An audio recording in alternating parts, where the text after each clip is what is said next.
नागपुरातून उद्धव ठाकरेंचा महायुतीवर हल्लाबोल। भाजपचं हिंदुत्व मोहन भागवतांना मान्य आहे का, ठाकरेंचा सवाल। तर हिम्मत असेल तर मैदानात या, अमित शहांना ओपन चॅलेंज।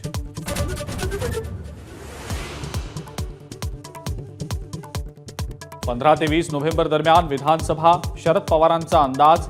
अजितदादा आणि फडणवीसांकडूनही नोव्हेंबरचाच मुहूर्त।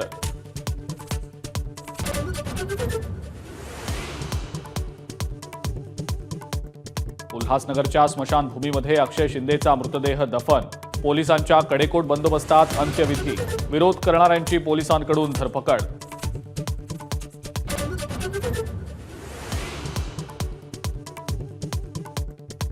अक्षय शिंदेच्या एन्काउंटर प्रकरणाबाबत खळबळजनक ऑडिओ क्लिप। आव्हाडांकडनं ट्विट। अक्षय शिंदेला मारलं तेव्हा माझी गाडी मागेच होती, कथित ऑडिओ क्लिपमध्ये प्रत्यक्षदर्शीचा दावा।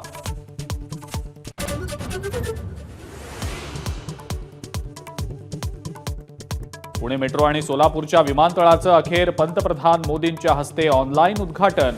तर मुख्यमंत्री आणि उपमुख्यमंत्र्यांचा पुणे मेट्रोमधून प्रवास।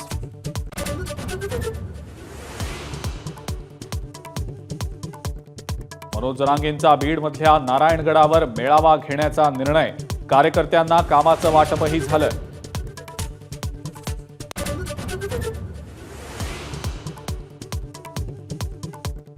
दोन 2023च्या खरीप हंगामातील कापूस आणि सोयाबीन उत्पादकांना 2500 कोटींचं अर्थसहाय्य मिळणार।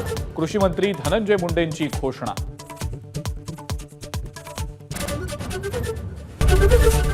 एबीपी माझा, उघडा डोळे बघा नीट।